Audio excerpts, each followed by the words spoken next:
টিনা লোহা বিক্রি করবেন, পুরনো টিনা লোহা বিক্রি করবেন, বাড়ির কড়া হাঁড়ি পুরনো বিক্রি করবেন, পুরনো টিনা লোহা বিক্রি করবেন, বাড়িতে পুরনো হাঁড়ি কড়া লোহার জিনিস বিক্রি করবেন, বাড়িতে পুরনো টিনা লোহা বিক্রি করবেন, বাড়িতে পুরনো জিনিস বিক্রি করবেন।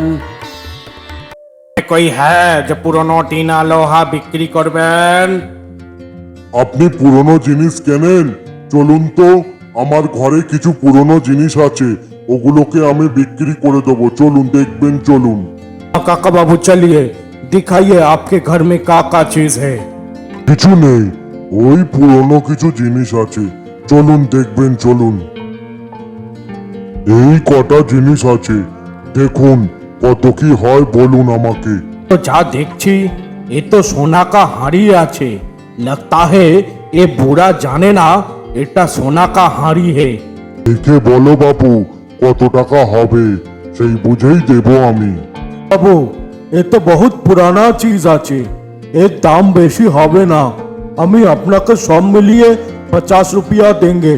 ও কি 50 টাকা? না না বাপু, আমি এত কম দামে দেব না, তুমি বরং যাও।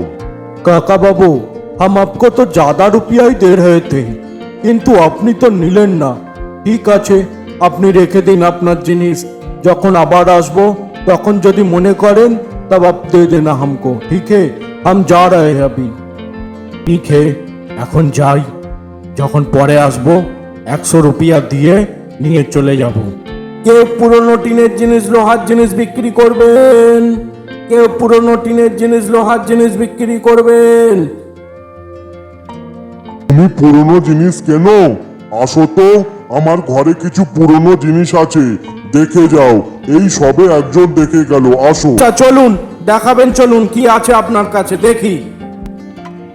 এই দেখো, এই জিনিসগুলো। অনেক পুরনো জিনিস,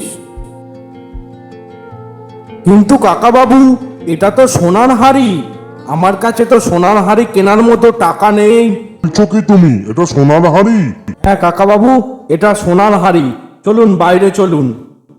আমি 10 বছর ধরে পুরনো জিনিস কিনে আনছি, কোনটা কিসের আমি জানি। আপনি বরং ওই হাড়িটা সোনার দোকানে নিয়ে যাবেন, নিয়ে গিয়ে বিক্রি করে আসবেন। আগের জন তো দেখে বলে গেল এর দাম 50 টাকা মাত্র। ওইসব লোক ঠকিয়ে কাজ আমি করি না।